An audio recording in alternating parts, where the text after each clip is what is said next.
बिस्मिल्लाहिर्रहमानिर्रहीम।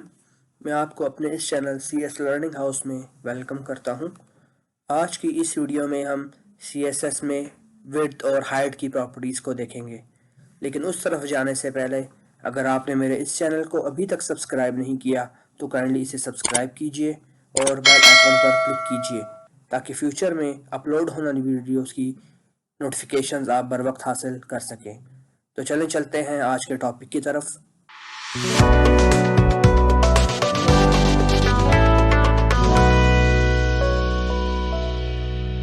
Last video में हमने CSS में मार्जिन और पैडिंग के बारे में पढ़ा था।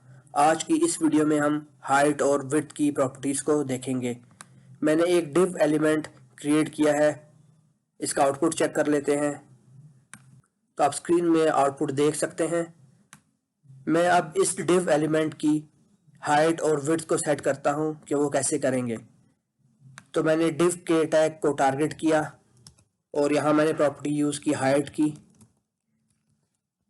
हाइट मैं पिक्सल में भी दे सकता हूँ और परसेंटेज में भी दे सकता हूँ। तो मैं इसकी हाइट सेट कर देता हूँ 200 पिक्सल और विड्थ की प्रॉपर्टी डिव के एलिमेंट की विड्थ को सेट करेगी।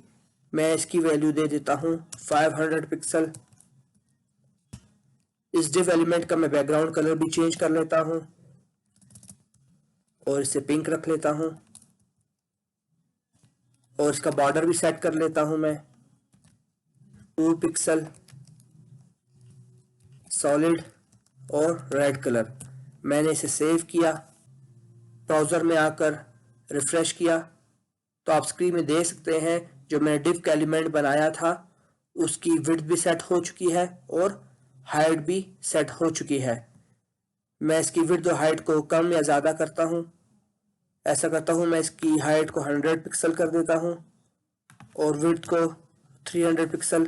मैंने इसे सेव किया, ब्राउज़र में आकर रिफ्रेश किया तो आप स्क्रीन में देख सकते हैं डिव एलिमेंट जो मैंने बनाया है उसकी विड्थ और हाइट चेंज हो चुकी है। उम्मीद करता हूं कि आपको CSS में एलिमेंट की विड्थ और हाइट को सेट करना आ चुका होगा।